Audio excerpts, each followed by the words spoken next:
Hey guys, in today's video I'm going to be showing you the correct way how to paint, as well as go over some of the different finishes and what materials you want to use. Alright, so the majority of people have painted before. You cut in first, then you roll, and you're done. So it does go a little bit deeper than that. So the first thing I want to talk about is what finishes to use and the different types.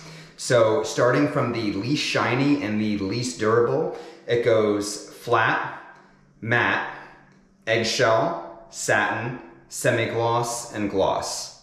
All right, so let's talk about flat first. Flat, just like I said before, is the least shiny and the least durable. You usually use flat on the ceiling. It does an amazing job at hiding any imperfections that you may have in the drywall. It doesn't work as well in high moisture areas like a bathroom. If you're painting in a bathroom, I do recommend either using eggshell or using, Benjamin Moore makes a line called Aura Bath and Spa. That one works really well with moisture, but don't use flat if it's anywhere with a lot of moisture. All right, the next one that we're going to talk about is matte. It's one step above flat, and it's a very, very light sheen. It's very difficult to tell the difference between a flat and a matte. Matte is my go-to with walls, so I do love using matte. Once you start getting into the eggshell territory, you start seeing more of that sheen, so I personally don't like that. Again, it's a personal preference, but matte kind of does have that duller finish. It is able to hide more imperfections than an eggshell, so that is my go-to, but again, that's my personal preference. All right, so next up we have eggshell. So now we're gonna start getting into the territory where you can actually start seeing the sheen start to come out. Once you hit eggshell, you will see more of the light that hits it being reflected back. So you are gonna start to pick up a few more imperfections if there are any in your drywall. Eggshell is much easier to clean than a flat, so that is a plus for that one. But again, if you're looking for like a little sheen on your walls, eggshell is the one to go with. All right, so next up is satin. So I very rarely use satin on the walls. Of course you can, but you start dabbling in that territory where if you want a little bit of sheen on the walls, you kind of hit eggshell. Satin is kind of between the eggshell and semi-gloss. Semi-gloss is kind of, you know, very noticeable, usually used on trim.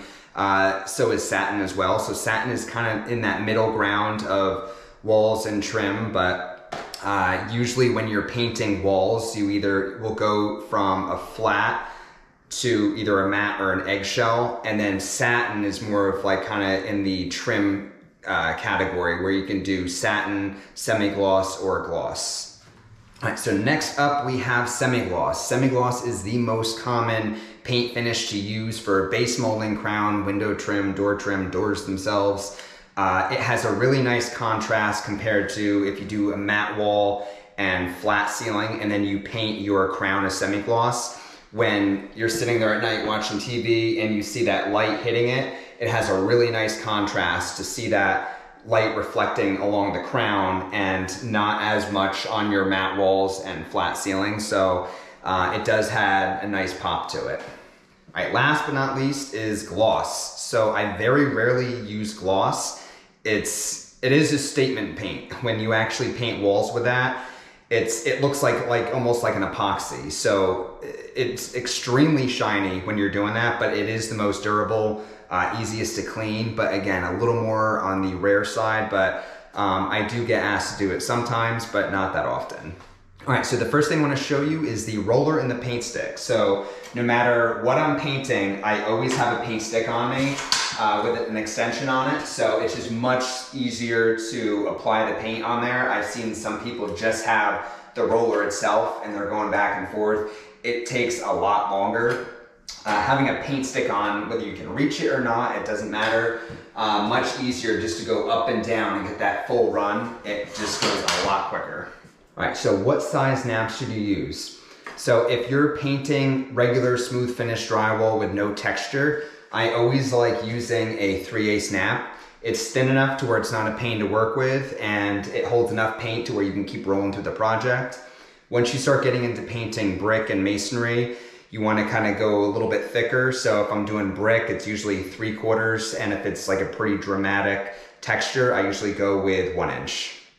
One more thing I want to mention about the rolling nap, do not go cheap on these things. So if you get a really cheap one, the fuzz will just be all over your wall. It's going to drive you nuts. So do yourself a favor and get a 3-pack for 10 bucks, either Worcester or Purdy or something a little more on the better quality side. So you can always wash them and reuse them later if you want. So it's not like a, one-time use. So invest in a really good one and you'll be much happier with the results.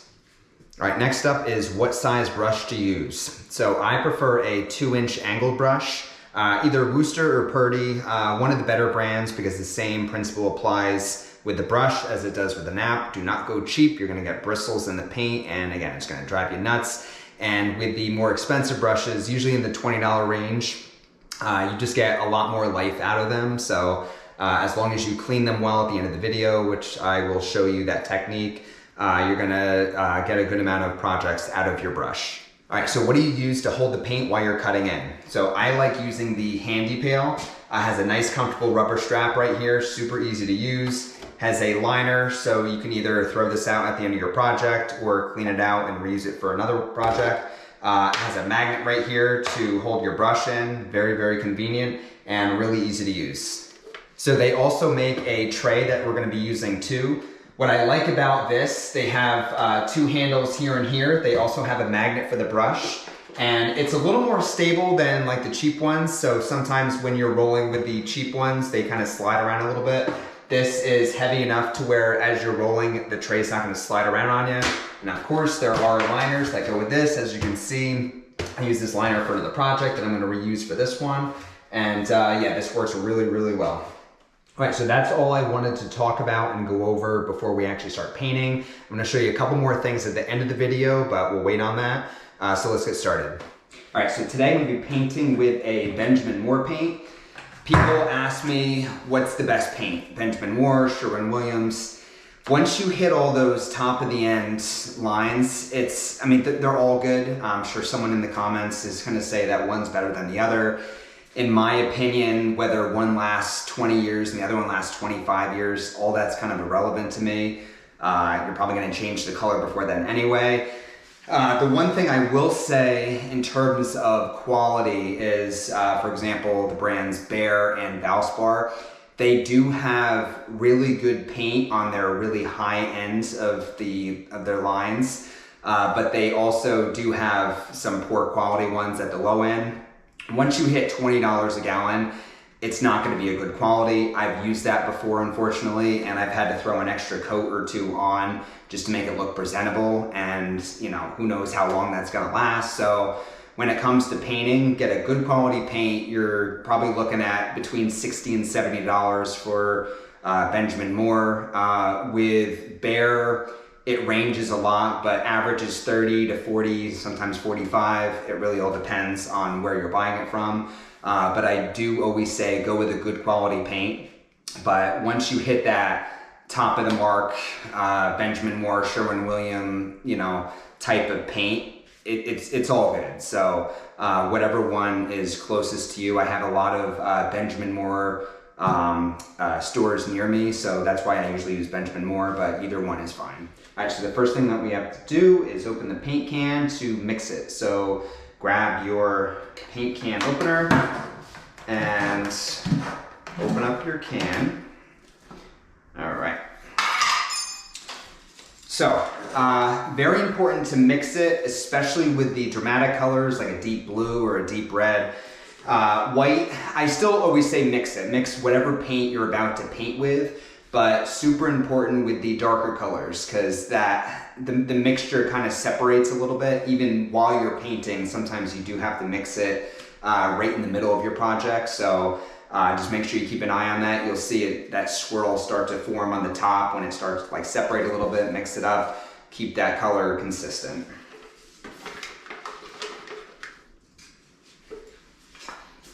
All right, so we're all done mixing. I'm gonna just wipe the paint stick here. Now, there's another important thing that I like to practice. So when you pour the paint, Don't pour down the front here, because you always want to keep this label exposed here, see exactly what sheen it is. If you start pouring around every side is going to look like this, because then you wipe it after, so then you're not going to know, obviously you'll know the color, but you're not going to know the brand if that's covered, and you know all the other details on it. So make sure you always pour in the same spot, and I usually just go right in the back so the front label is exposed.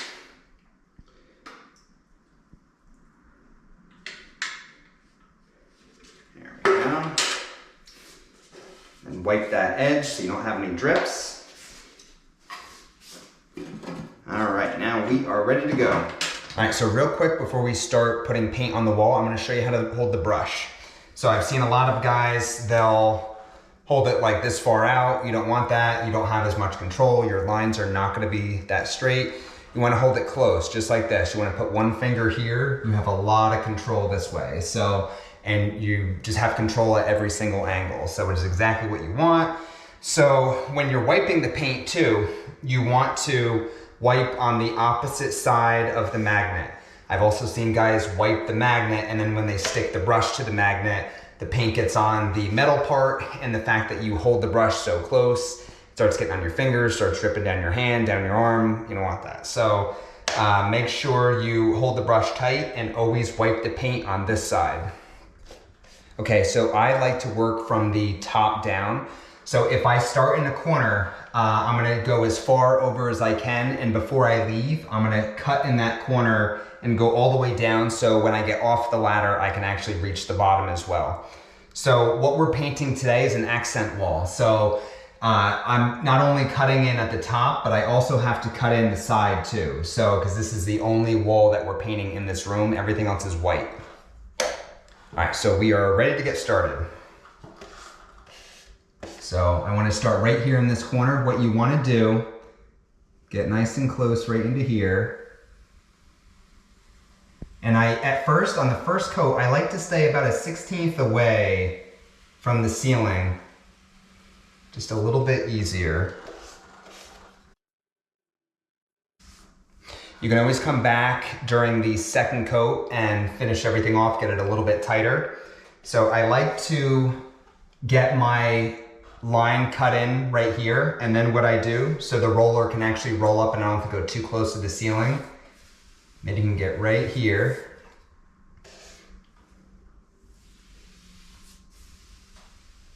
Go right across like that. And this is why I like using a 2-inch brush. It comes down enough to where you can kind of go a little bit lower, so when you come up with the roller, you don't have to get too close to the ceiling. You can go right here and then go back down, and you're good to go.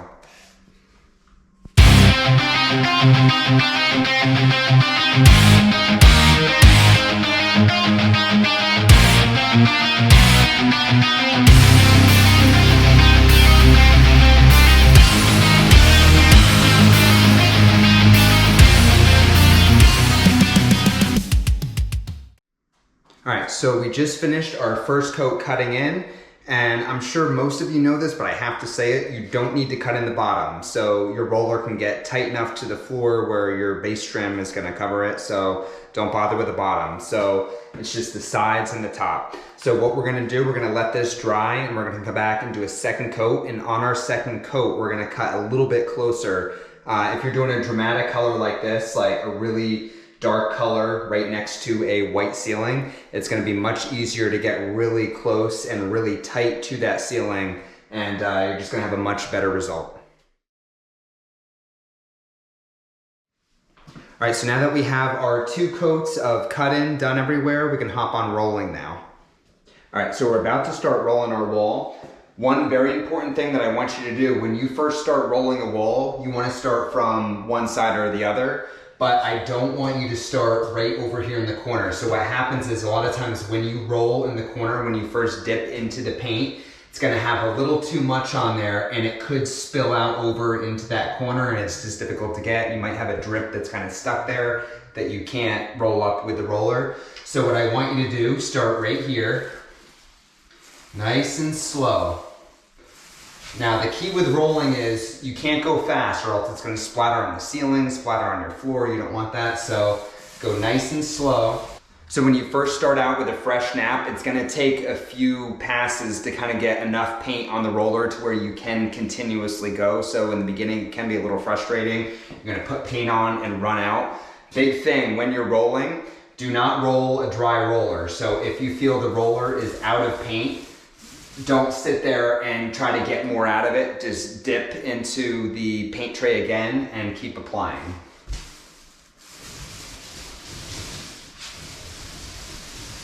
You're just gonna go up and down, just like this. Now that we have a couple rows in, now we can turn the roller like this. You get nice and tight to that corner without worrying about any drips coming out.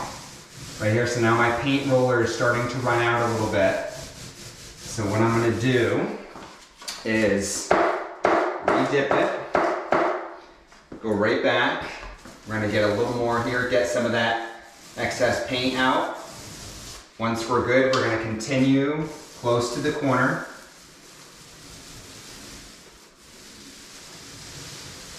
Run right down. You don't have to press that hard. So the harder you press, your paint's gonna spill out, you're gonna get lines. So nice and slow and steady as you go down. So after you get a few passes in, what I want you to do is take a step back and take a look and see if there's any lines that are forming in here. So sometimes if you roll on the paint, you're gonna get a little line right here. So what I want you to do, very light pressure, go back and just try to roll those lines out. So the last thing you want is a drip. All right, that looks good there. So we're gonna keep rolling down the line here.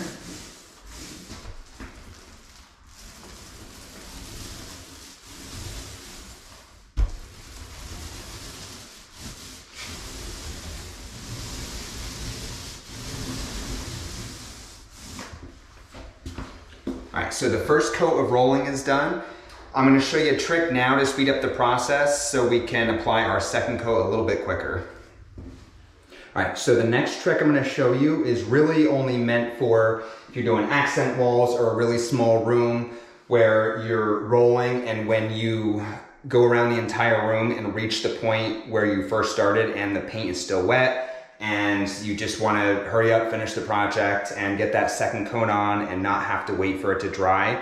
The best thing to use is a fan. So I use this type. It points in a lot of different directions. You can hit the ceiling, hit the walls, whatever you want. I do want to warn you though, if you have dog hair, dirt, any type of debris on the floor, do not use the fan. So the fan's just going to blow all that stuff right on your freshly painted wall, and it's gonna stick there, and it's gonna turn your whole project into a disaster. So use your best judgment on that. I did want to show you the trick. I use it all the time, but if the floors are clean. So if the floors are clean, it works amazing. If they're dirty, just wait for it to dry and you'll be much happier with that. All right, so we're about to start our second coat in rolling. I used the fan on it. It worked really nice, no dog hair, so we're good to go. Before we start with the second coat, I do want to mention one thing. There are some paints that advertise that they are a one coat paint. Yes, I've used those before. They look beautiful after one coat, but I still recommend applying a second coat on top of that. So it's just a good habit to get into. It's a little more protected, so if you're moving furniture and after, it may look nice, but if something rubs up against the wall and there's only one coat on there, it could, scratch it and scuff it. So I always like doing two coats, even if it looks good after one. It's just a good habit to get into, so.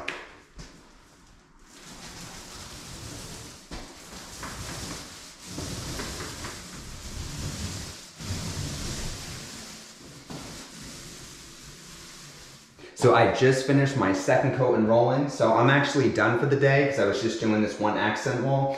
If your project is a multi-day project and you're gonna have to reuse the roller and the brush again with the same color, a good thing to buy is a paint roller cover.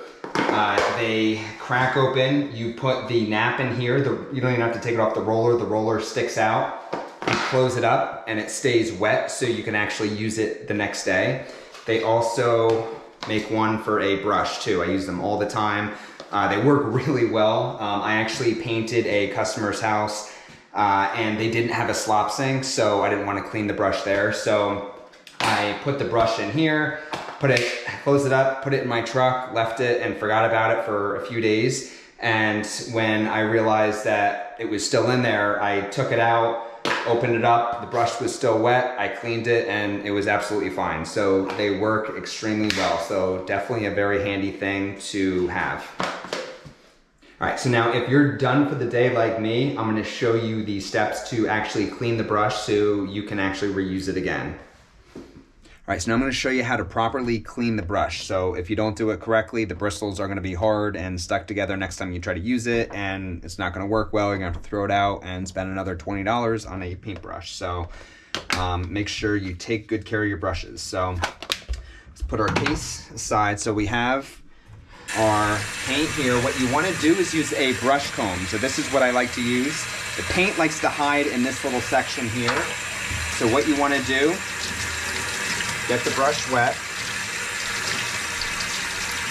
start washing out all the paint here, and then what you want to do, take the comb, stick it right in this area right into here so it spreads the bristles out, and then get that water right in there and try to clear out all that paint. And then I switch it back and forth from side to side. I'll hit it here and then I'll take the brush out, kind of squeeze the bristles together, try to get all that paint out, and then repeat the process. You'll know you're done when the paint stops coming out. So usually takes, I don't know, good minute and a half to clean it right. So if you don't have the brush comb, it does take a little bit longer just to kind of get all that paint out, but the comb definitely helps.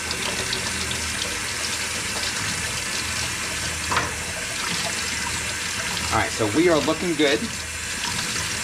So what we want to do, we don't want to leave it soaking wet and just sit down.